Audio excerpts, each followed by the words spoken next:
Marble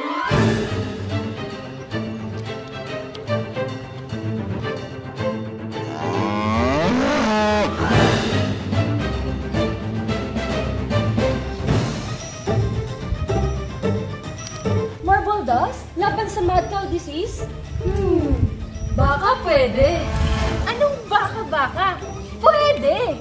Napatunayan namin gamit ang molecular data na ang marble dust ay kayang makapag-prevent ng mad cow disease. Pero bago ang lahat, ano nga ba ang mad cow disease?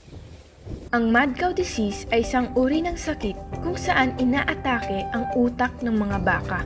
Dahil dito, nawawalan ng kontrol ang mga baka sa kanilang katawan at nabubura ang kanilang memorya. Kalaunan, namamatay rin sila sapagkat ang kanilang utak ay unti-unting nakakain ng sakit.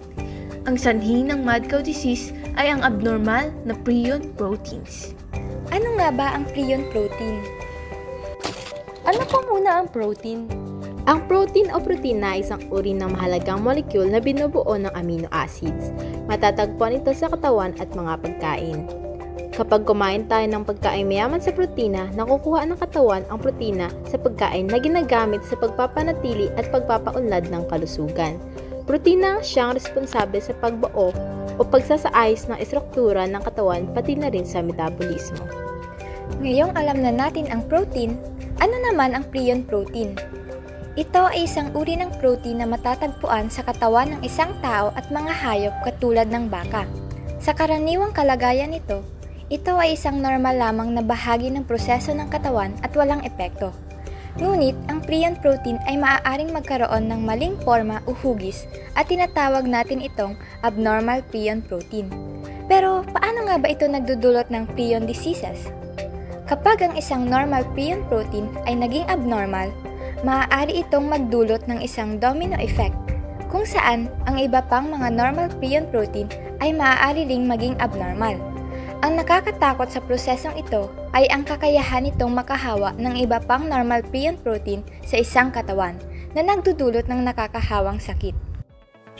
Gamit ang mga konseptong ito, gumamit kami ng isang computer upang magsagawa ng molecular docking para tignan kung epektibo ba ang marble dust para iwasan ang paghawa ng mad cow disease.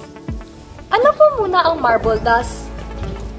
Ito ang marble dust, isang waste product na marble na may kakayang pigilan ang pagkalat at paglala ng pag-breeding protein. Pangkaraniwan ito sa blonde at madami itong gamit katulad ng pagiging karagdagang sangkap sa pagkain ng hayop. At ano naman ang molecular docking? Ang molecular docking ay parang paglalaro ng isang Lego. Tinitignan dito kung makakapagdikit ba ang isang bagay o ang tinatawag na ligan papunta sa protein. At hinahanap din dito kung ano ang pinakamainam na posisyon para makakapagkabit ang ligan sa protein. Basically, ang aming pag-aaral ay tungkol sa pagtuklas kung paano maiiwasan ang sakit na mad cow disease.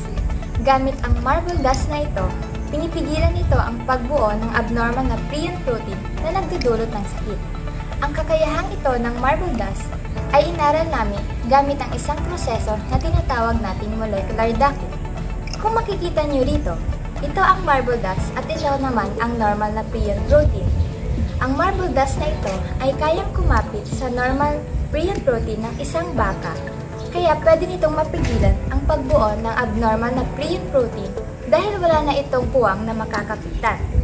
At sa aming pag-aaral, napatunayan na ang marble dust ay may kakayahan na kumapit sa prion protein at pigilan ang pagiging abnormal nito. O diba?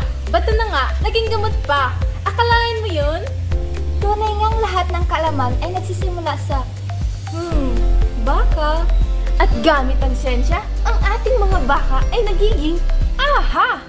Kaya, huwag tumigil magtaka at mag-isip ng, baka!